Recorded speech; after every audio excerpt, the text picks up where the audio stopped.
diam di bait-Mu, menikmati anugerah-Mu. Di hadirat-Mu bahagiaku penuh, Yesusku, Kau kerinduanku, menyembah-Mu, Tuhan dan Rajaku, memuji-Mu, Yesus kekasih jiwaku, mengikuti-Mu seumur hidupku. Di hadirat-Mu bahagiaku, menyembah-Mu, Tuhan dan Rajaku, memuji-Mu, Yesus kekasih jiwaku, mengikuti-Mu seumur hidupku. Di hadirat-Mu bahagiaku penuh. Di hadirat-Mu bahagiaku penuh. Di hadirat-Mu bahagiaku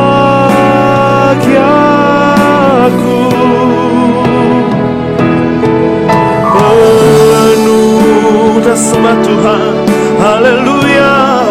Kiara la bara la bashe, kiara la takara la bashe.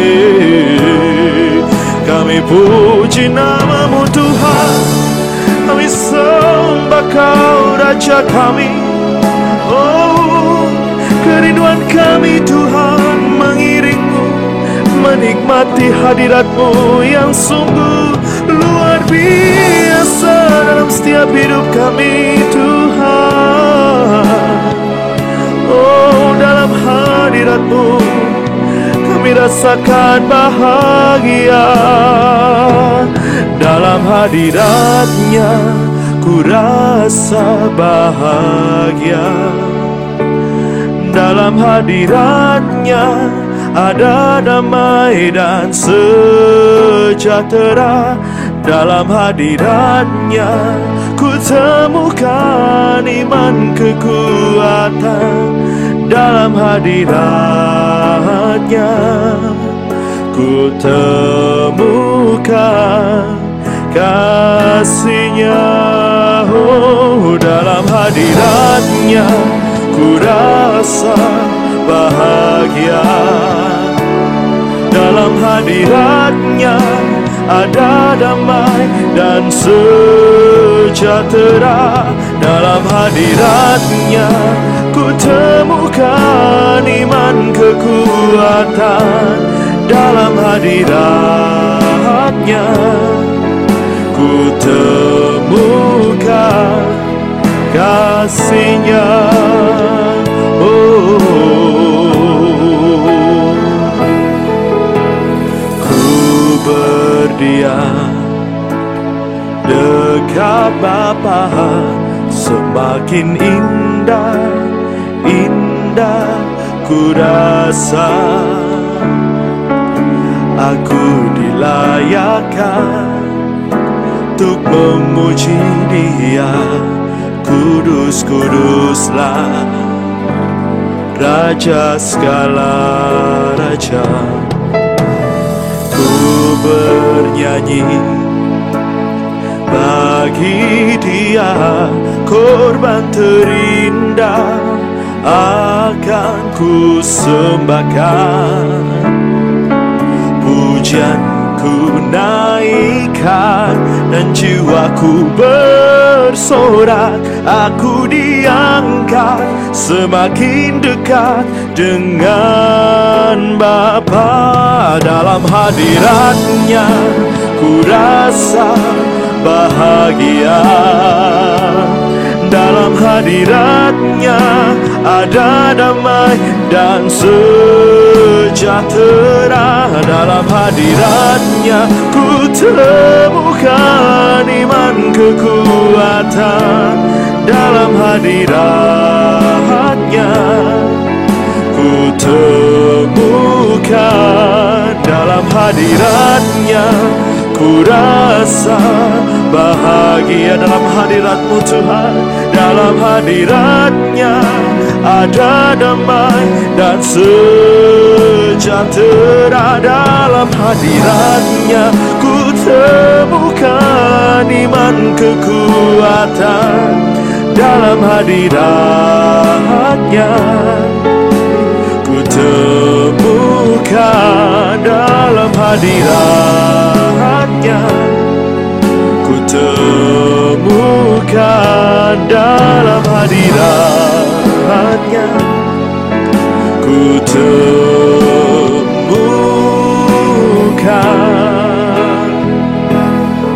kasih-Nya. Haleluya. Hadirat-Mu yang menguatkan setiap kami ya Tuhan. Kami rindu menikmati hadirat-Mu Tuhan, untuk bersekutu selalu bersama dengan-Mu ya Tuhan. Itulah kerinduan kami Tuhan. Nikmati hadirat-Mu itu luar biasa.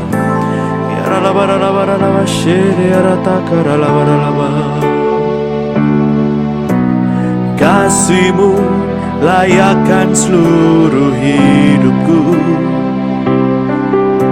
Mampukan ku melakukan yang Kau inginkan. Tak bisa ku terlepas, Kau menggenggam tanganku. Ingin lebih mengenal pribadi-Mu, kasih-Mu Tuhan. Oh, kasih-Mu layakkan seluruh hidupku. Mampukan ku melakukan yang Kau inginkan. Tak bisa ku terlepas, Kau menggenggam tanganku. Ingin lebih mengenal pribadi-Mu. Ku terhubung dengan-Mu,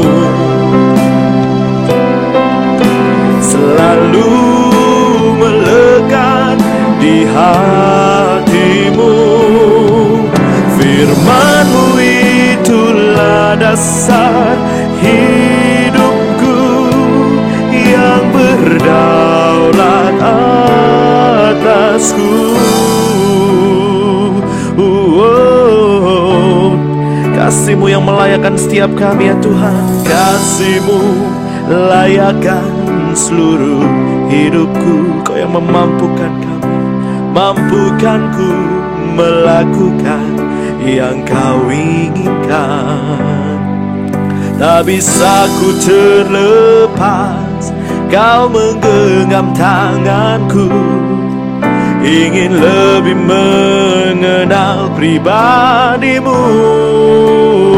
Oh, ku terhubung dengan-Mu, selalu melekat di hati-Mu.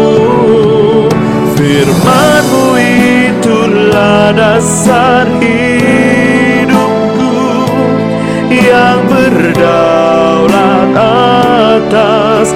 Ku terhubung dengan-Mu, selalu melekat di hati-Mu. Firman-Mu itulah dasar hidupku, yang berdaulat atasku. Firman-Mu itulah dasar hidupku, yang berdaulat atasku. Firman-Mu itulah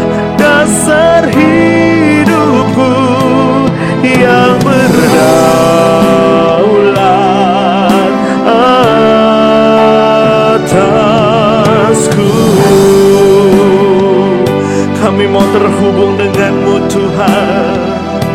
Biar Kau yang selalu melekat dalam setiap hati kami Tuhan.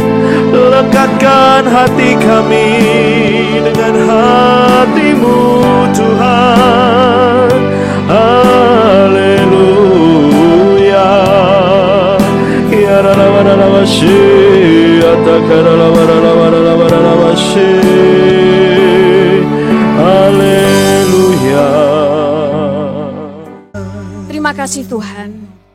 Engkau ditinggikan di tempat ini, Engkau dimuliakan dari tempat ini. Engkau terus Tuhan diagungkan lewat mulut kami.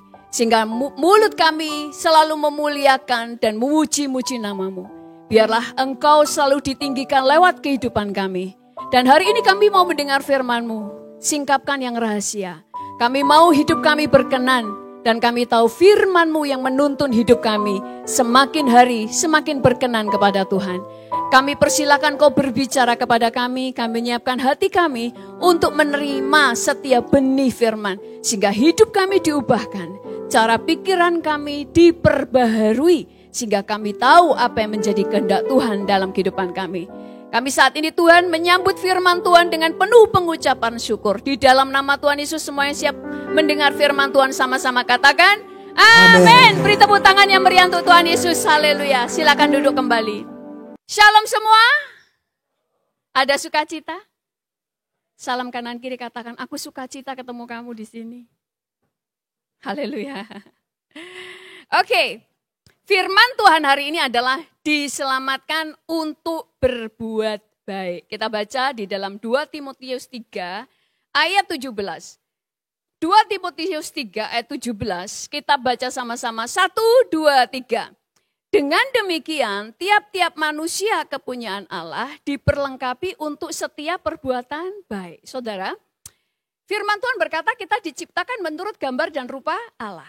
Mula-mula Tuhan menciptakan Adam dan Hawa itu enggak ada cacat, saudara. Mereka tidak kenal apa itu dosa. Mereka tidak kenal apa itu kejahatan. Dia tidak tahu. Tetapi iblis berusaha untuk menggoda mereka supaya jatuh.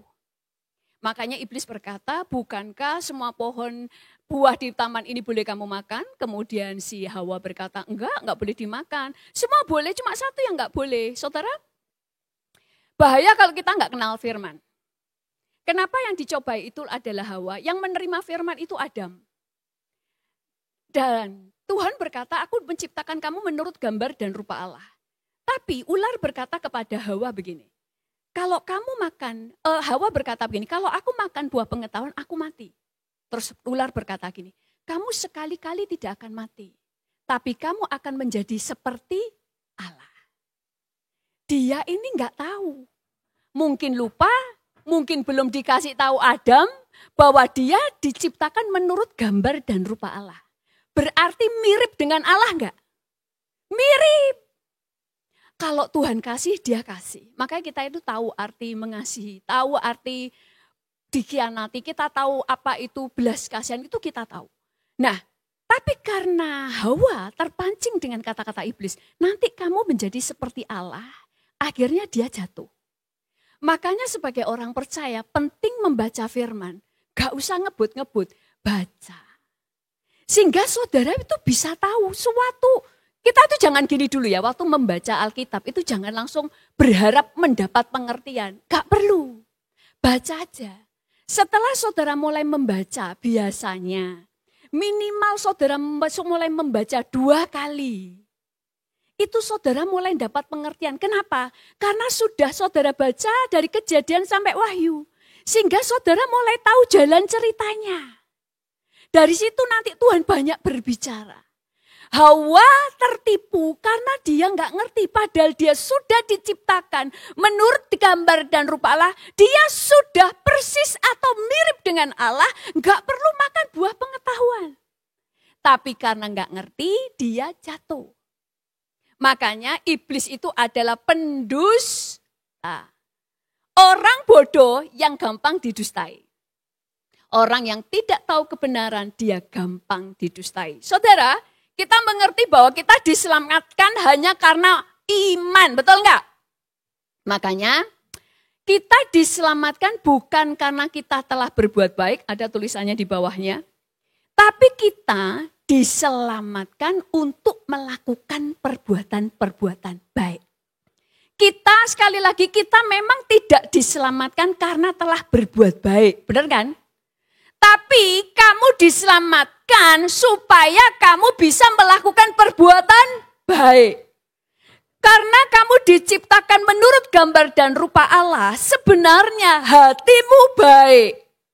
Hatimu penuh cinta, hatimu penuh kebenaran, hatimu penuh kekudusan. Tapi karena jatuh dalam dosa, jatuhnya itu karena dia tidak mempercayai firman atau melupakan firman atau tidak tahu firman.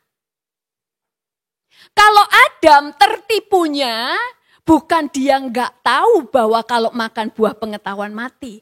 Tapi kalau Bapak Ibu baca, waktu Hawa mau memakan buah pengetahuan, dia nggak mati. Makanya Adam mulai mikir, loh dia makan buah pengetahuan nggak mati kok. Jadi waktu Hawa kasih buah yang dia makan dikasih ke Adam, Adam mulai mikir, jangan-jangan memang nggak mati. Jadi kadang kita tertipu, satu, karena gak tahu Alkitab. Kedua, karena kita melihat. Apa yang kita lihat kadang-kadang itu menipu. Karena iblis itu penipu. Nah, sekali lagi kita diselamatkan memang bukan karena perbuatan baik. Karena gak ada orang yang baik setelah jatuh di dalam dosa. Sekali lagi Adam dan Hawa tidak tahu apa itu jahat. Dia tidak tahu apa itu iri hati. Mereka tidak tahu apa itu pemberontakan sebelum jatuh dalam dosa. Dia tidak tahu. Sebelum makan buah pengetahuan, mereka berdua nggak tahu. Nah, kita ini makanya setelah jatuh Tuhan mau memulihkan keadaan kita. Makanya tadi firman Tuhan berkata bahwa kita diperlengkapi untuk setiap perbuatan baik. Tuhan tidak pernah menuntut kita melakukan sesuatu kalau Tuhan nggak memperlengkapi kita untuk melakukannya. Makanya Alkitab berkata, kamu akan menjadi saksiku di Yudea, di Yerusalem, Yudea, Samaria sampai ke ujung bumi. Tapi apakah Tuhan hanya mengutus? Enggak kan? Tuhan berkata, engkau akan menerima kuasa kalau Roh Kudus turun ke atas kamu. Dan Alkitab berkata, pergi, sembuhkan orang sakit, tahirkan orang kusta, bangkitkan orang mati, usir roh-roh jahat. Engkau akan menginjak kalajengking, kamu akan meminum racun maut dan kamu tidak mati dan sebagainya. Artinya, setiap Tuhan memerintahkan sesuatu, sebenarnya kita diberi kuasa untuk bisa melakukannya. Sebelum Tuhan berkata, jadilah terang, Tuhan sudah berkata, kamu adalah terang. Bukan disuruh menjadi terang dulu, tapi kamu itu sudah diciptakan memang kamu terang. Sehingga kalau kamu harus jadi terang, kamu mampu melakukannya karena kamu terang. Kamu mampu melakukan perbuatan baik karena kamu sudah diperlengkapi untuk setiap perbuatan baik. Nah, kalau kita baca di dalam Efesus 2 ayat 8 sampai 9 dikatakan begini. 1, 2, 3. Sebab karena kasih karunia kamu diselamatkan oleh iman. Itu bukan hasil usahamu, tetapi pemberian Allah. Benar. Itu bukan hasil pekerjaanmu. Jangan ada orang yang memegahkan diri. Benar. Alkitab berkata kamu diselamatkan hanya karena kasih karunia. Diselamatkan karena iman, bukan karena hasil usahamu. Kenapa? Saudara, kalau saya, waktu itu saya di Amerika, kalau saya selama di sana, menjadi pendatang, gak pernah melanggar. Gak pernah melanggar aturan. Bayar pajak, saya bayar. Misalnya, saya berbuat baik, saya pendoa bagi Amerika, saya memberkati Amerika. Suatu saat, saya ngebut naik mobil, lalu nabrak orang. Saya dihukum gak? Loh dihukum gak? Dihukum. Saya gak bisa ngomong kepada pemerintah atau kepada polisi, aku selama ini baik loh. Masa gara-gara nabrak gini aja saya dihukum? Tetap harus dihukum. Makanya kenapa tidak ada orang benar di muka bumi. Itu sebabnya kita butuh untuk dibenarkan. Yesus menebus dosa kita karena supaya kamu bisa dibenarkan. Kita diselamatkan bukan karena perbuatan. Yes. Tapi kita baca di dalam Efesus 2 ayat 10. Itu lanjutannya ya. Efesus 2 ayat 10. Kita baca sama-sama. 1, 2, 3. Karena kita ini buatan Allah diciptakan dalam Kristus Yesus untuk melakukan pekerjaan baik yang dipersembahkan Allah sebelumnya. Ia mau supaya kita hidup di dalamnya. Tadi ayat firman Tuhan berkata, dengan demikian tiap-tiap orang kepunyaan Allah diperlengkapi untuk setiap perbuatan baik. Sekarang dikatakan karena kita buatan Allah diciptakan dalam Kristus Yesus untuk melakukan pekerjaan baik. Selalu dua-duanya berkata kita ini diciptakan untuk melakukan perbuatan baik. Jadi sebenarnya kamu itu punya benih perbuatan baik. Perbuatan jahat itu kayak virus yang dimasukkan dalam tubuh kita. Tapi Alkitab berkata kita ini diberi Roh Kudus, betul? Kalau gitu sanggup gak kita menang? Sanggup.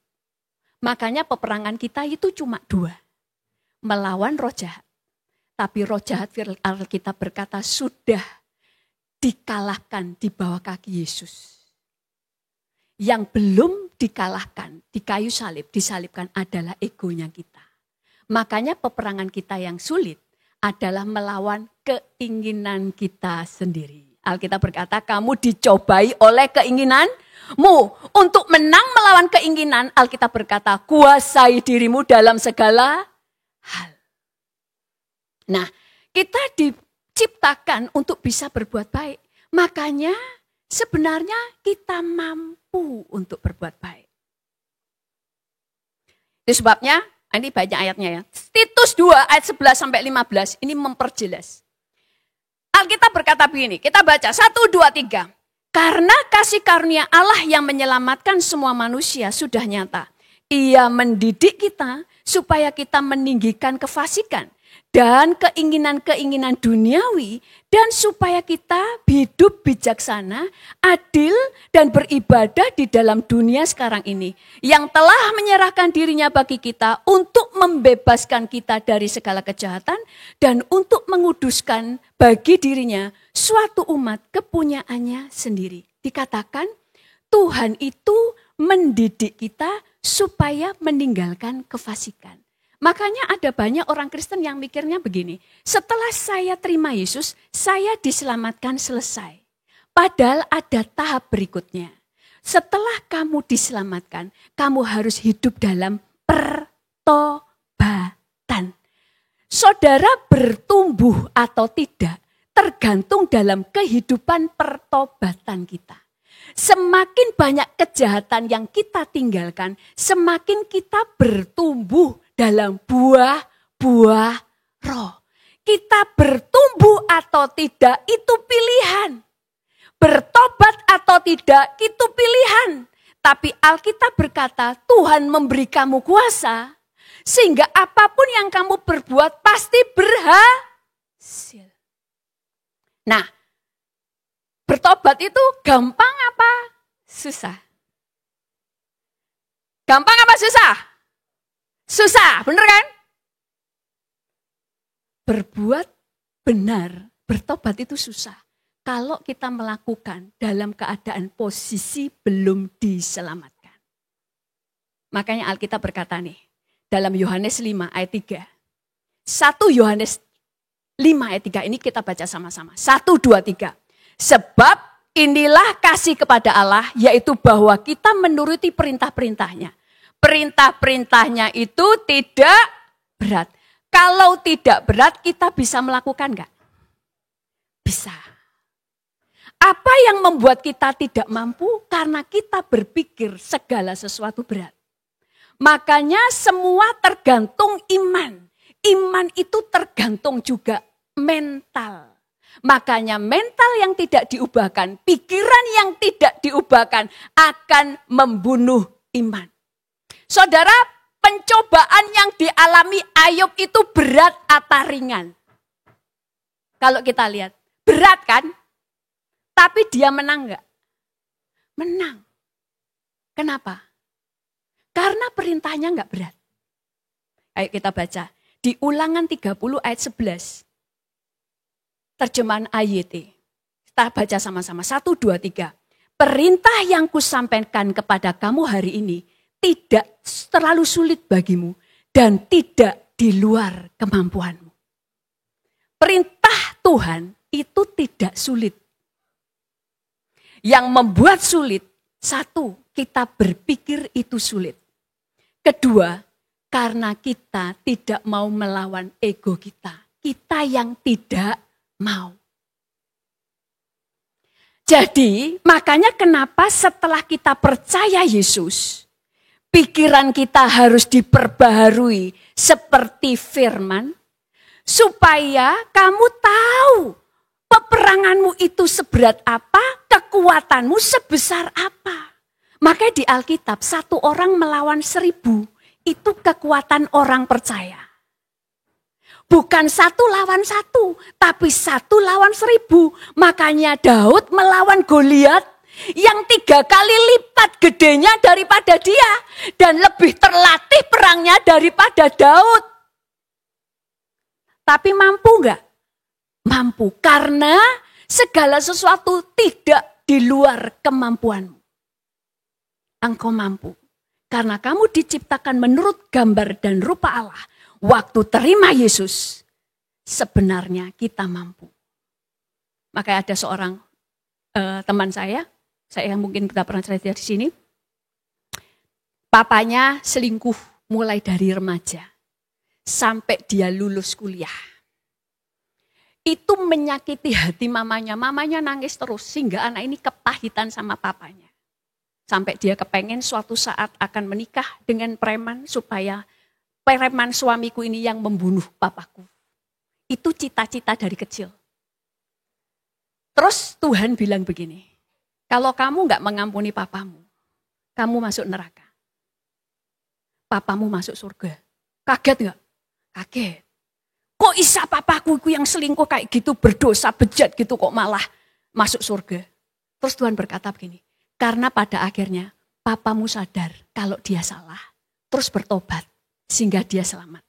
Tapi kamu selalu merasa benar. Dan kamu sibuk menghakimi dan tidak bertobat. Terus Tuhan bilang begini, mau ngampuni atau tidak?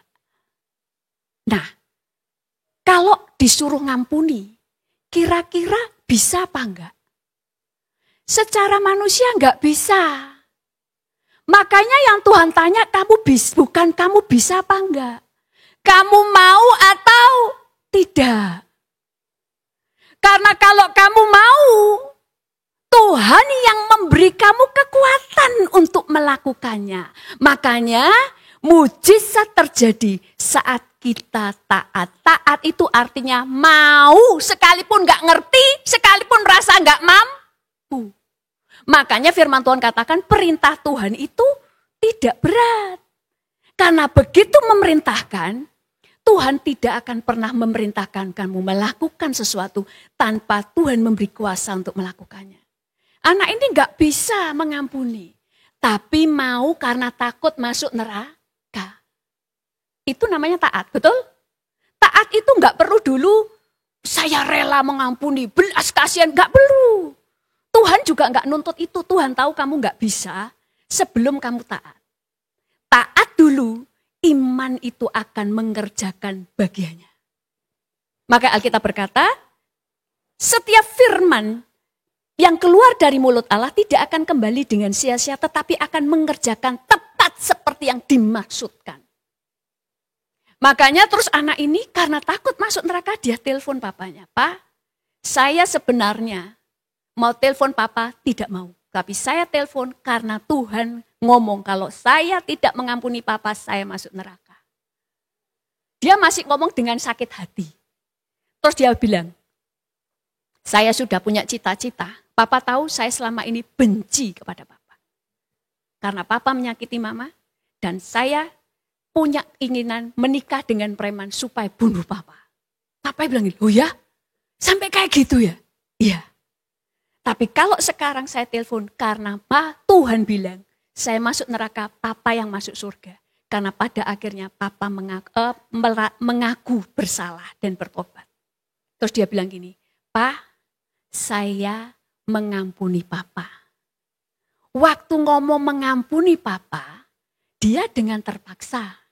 Tapi dia mau melakukan. Tiba-tiba kayak ada yang lepas dari hatinya. Itu kayak jebol, dia diam gini. Tiba-tiba saya punya belas kasihan. Dari benci, timbul belas kasihan kepada papa. Sampai saya nangis, saya terus berkata, "Pa, aku mengasihi kamu." Terus akhirnya ngomong kayak bapak dan anak yang selama ini kayak moso. Gak pernah dia mau ngomong sama papanya. Dia ngomong, tahu hari itu papanya gini. Hari itu, saya lupa ya kata-kata papanya. Tapi detik itu dia dengar perkataan bahwa pada akhirnya papamu bertobat dan dia masuk surga. Hari itu dia bertobat. Saudara, orang ini mampu gak untuk mengampuni? Tidak mampu. Tapi makanya Tuhan gak tanya, kamu mampu gak? Sebenarnya mampu. Tapi kamu ditipu oleh perasaanmu sendiri yang merasa tidak mampu. Makanya kalau saudara di dalam gelap jalan, pernah gak jalan dalam gelap? Siapa yang pernah? Lu gak pernah jalan di gelap-gelapan? Pernah gak? Saya pernah. Kok gelap ya? Tapi kalau semakin jalan, lama-lama bisa kelihatan. Betul gak? Walaupun gelap. Itu setiap meternya mungkin gak lihat sampai jauh. Tapi dari dekat ini mulai lama-lama mulai kelihatan. Sama dengan iman. Makanya lakukan dulu, makanya Alkitab berkata iman tanpa perbuatan mati. Artinya kamu gak akan melihat apapun. Kamu tidak akan bisa melihat kalau yang firman Tuhan katakan, semua yang kusampaikan, perintah yang kusampaikan itu tidak terlalu sulit. Dan tidak di luar kemampuanmu. Sulit, agak sulit, tapi bukan berarti di luar kemampuanmu. Kamu pasti mampu. Karena kamu diciptakan menurut gambar dan rupa Allah. Itu sebabnya orang Kristen itu butuh iman. Iman itu lebih mempercayai yang Tuhan katakan daripada yang perasaan katakan. Karena perasaan itu bisa menipu. Makanya kita tidak berjalan sesuai dengan perasaan. Tapi kita berjalan menurut firman Tuhan. Kalau Abraham tadi lebih percaya firman yang berkata, kalau aku makan buah pengetahuan mati, dia selamat. Masalahnya dia lebih cenderung ke perasaannya. Kok dia gak mati? Jangan-jangan memang benar. Kenapa kok Hawa gak mati? Tuhan itu menuntut setiap orang itu berbeda.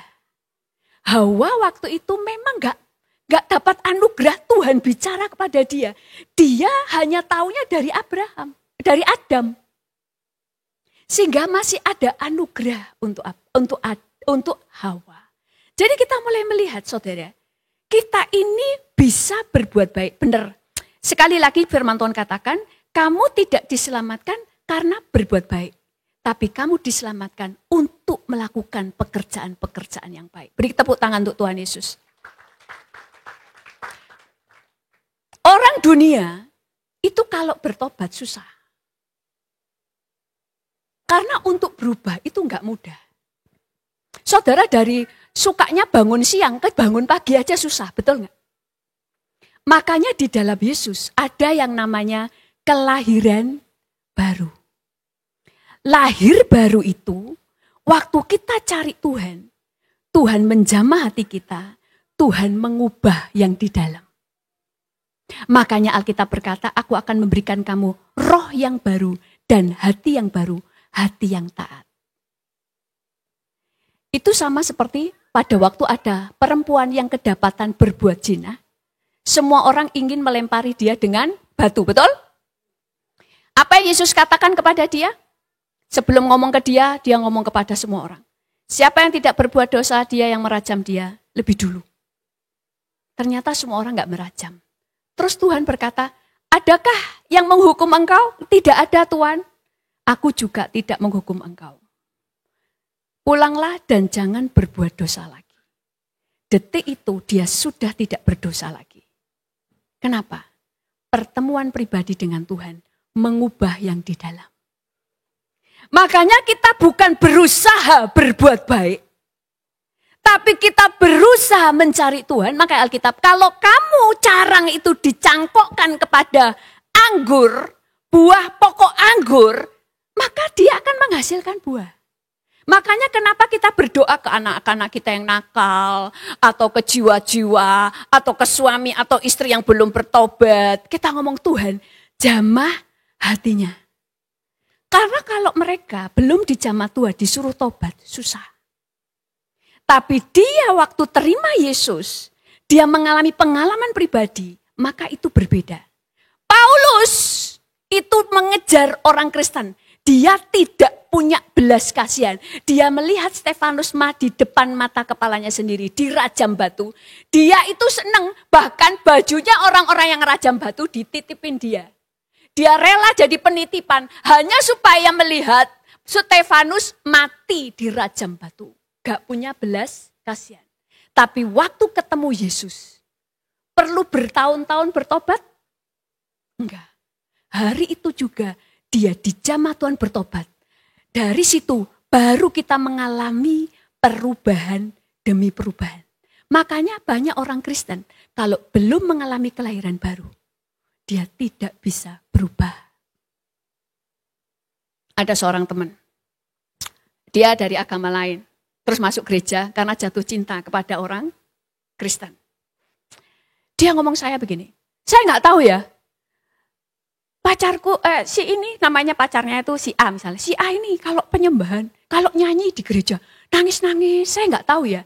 Mungkin dia dulu pernah disakiti pacarnya, atau dilukai. Saya kasihan sih sama dia nangis-nangis gitu kan. Suatu saat ke gereja lagi, kok di gereja banyak yang nangis ya? Dia bilang gitu. Mereka itu semuanya punya masalah tah. Terus saya bilang gini, oh kamu belum tahu artinya dijamah Tuhan. Dijamah Tuhan itu nggak bisa diceritain, harus dialami, bener nggak? Sampai dia itu tadinya bener-bener nggak tahu, tapi masuk Kristen demi menikahi orang ini. Suatu saat di suatu tempat penyembahan, dia dijamah Tuhan. Dia cerita saya nggak tahu, saya seumur-umur saya cowok nggak pernah nangis. Di situ saya nangis, ingat saya nangis, saya merasakan itu di sini itu kayak ada sesuatu. Saya bilang itu yang namanya dijamah Tuhan. Setelah itu baru dia dikasih firman nangkep. Baru diajak untuk mulai bertumbuh dan berubah, mulai bisa. Makanya Alkitab berkata kamu menjadi ciptaan yang baru. Makanya orang Kristen untuk berubah tidak sulit karena sudah diubah di sininya. Maka kita bisa nyambung dengan orang itu, orang ini belum lahir baru atau sudah, itu bisa ngerasa. Orang ini enggak nangkep dengan perkara-perkara yang rohani. Kita melihat saudara, selain Saulus, saya dulu ada dulu kesaksian di YouTube ya, seorang dulunya mucikari. Tahu mucikari ya? Waktu itu dia sudah mulai masuk Kristen, tapi masih mucikari. Karena dia masuk Kristen supaya diselamatkan. Tapi dia tidak tahu bahwa kita diselamatkan untuk berbuat baik. Makanya kita harus menjadi berbuat baik. Itu tanda engkau melekat kepada Yesus. Suatu saat dia melihat seseorang membelakangi dia, itu dicuci sama Tuhan, digoyor air. Itu kotor sekali dan bau. Di mimpi itu dia bilang bau sekali. Saya bilang gini, siapa sih itu Tuhan? Kok kotor dan bau? Tuhan bilang apa? Ini kamu. Ini kamu. Dan semua yang kotor dan menjijikkan, itu semua kenajisan yang dalam dirimu. Tapi aku membasuh kamu dengan darahku. Dia nangis di situ, dia baru sadar. Dia menjijikkan. Dia bangun, dia bertobat. Sejak hari itu, dia tinggalkan pekerjaannya sebagai mucikari. Kenapa? Pertemuan dengan Yesus mengubah. Bagaimana bisa bertemu dengan Yesus? Melangkah dulu. Percaya. Perintahnya tidak sulit. Perintahnya tidak berat. perintahnya tidak di luar kemampuanmu. Yang bikin berat itu perintah manusia. Karena ditambah-tambahi. Saya dulu pertama pelayanan, dulu sekolah kitab. Saya dulu kan ngerapiin alis, karena alis saya itu berantakan. Kadang alis itu ada yang nggak sama, betul nggak ibu-ibu? Satu naik, satu turun, betul? Saya perbaiki. Dia bilang gini, tidak boleh memperbaiki alis. Tidak boleh pakai alis, itu namanya kedagingan, itu dosa. Gak boleh. Jadi harus mau miring, mau lurus, harus biarkan natural. Kemudian dandan, karena waktu itu dulu ya bibir saya itu ada agak hitam gitu ya kan. Di lipstiki sedikit tipis. Tidak boleh pakai lipstik. Dosa. Nah, perintah manusia lebih berat. Sehingga saudara harus culun. Terus kalau pelayanan mereka bilang, rambutnya gak boleh dibentuk-bentuk, cuma dikuncret. Tahu dikuncret? Di ekor kuda. Terus saya bilang teman-teman, wes aku gak mau jadi hamba Tuhan, aku mau jadi artis. Lebih baik aku jadi artis, bisa dandan cantik, tapi khotbah daripada jadi hamba Tuhan. Pasang alis saja gak boleh. Bagi saya itu pergumulan berat kalau saya gak boleh memperbaiki alis. Saya disuruh puasa sebulan gak apa-apa, tapi kalau gak boleh perbaiki alis itu pergumulan berat. Nah, kadang perintah manusia yang lebih berat. Karena gak ada di firman. Tapi kalau Alkitab yang perintahkan, pasti itu tidak berat. Karena kita mampu melakukannya. Karena perbuatan-perbuatan baik itu kepentingan Tuhan untuk membuat nama Tuhan dikenal. Dan untuk kepentinganmu supaya hidupmu berkenan. Berikan sorak-sorak kepada Tuhan Yesus. Salam kanan kiri, perintah Tuhan ternyata tidak berat. Itu sebabnya yang terakhir, saya undang tim musik untuk maju ke depan. Kita harus berbuah. Berbuah di dalam kasih, kita terus mengalami perubahan. Jangan berpikir, toh saya diselamatkan bukan karena perbuatan. Jadi saya nggak perlu berbuat baik. Salah. Karena kamu diselamatkan untuk berbuat baik, untuk membawa keselamatan bagi banyak orang. Orang yang di dalam Tuhan, hatinya diubah. Dia tidak mementingkan dirinya sendiri. Dia mau berubah. Yang dulunya jahat, sekarang berubah. Makanya Alkitab berkata, yang mencuri, jangan mencuri lagi. Gak selesai di situ, makanya bertumbuh. Yang mencuri, jangan mencuri lagi. Baiklah dia bekerja, bertumbuh lagi, mencukupkan dirinya, dan memberkati orang lain. Ada ayatnya saudara. Semua bertumbuh, sama dengan mengampuni. Ampunilah musuhmu, pertama. Kedua, berbuat baiklah kepada mereka. Berikutnya mulai bertumbuh lagi. Berkati mereka. Doakan mereka. Semua bicara bertumbuh. Pertumbuhan rohani kita tergantung seberapa banyak kita bertobat. Sehingga hidup kita semakin berkenan. Saya undang semua bangkit berdiri, berikan sorak-sorai kepada Tuhan Yesus. Haleluya. Kami diperlengkapi untuk berbuat baik. Perintahmu tidak berat. Perintahmu tidak sukar untuk kami lakukan. Dan tidak melebihi kekuatan kami. Kami bersyukur hari ini pikiran kami telah diubahkan. Kami tahu kami mampu melakukan segala sesuatu. Karena bagian kami hanya mau untuk melakukan. Kemampuan datang dari Tuhan. Kami bersyukur biarlah hidup kami terus berbuat baik, berbuat benar. Sehingga namamu dimuliakan. Sehingga terang Tuhan semakin bercahaya lewat kehidupan kami. Terpujilah namamu Tuhan, di dalam nama Tuhan Yesus. Semua yang mengasihi Tuhan sama-sama katakan amin. Beri sorak-sorai kepada Tuhan Yesus. Haleluya.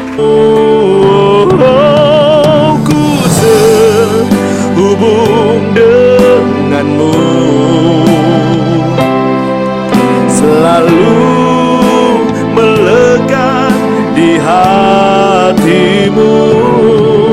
Firman-Mu itulah dasar hidup.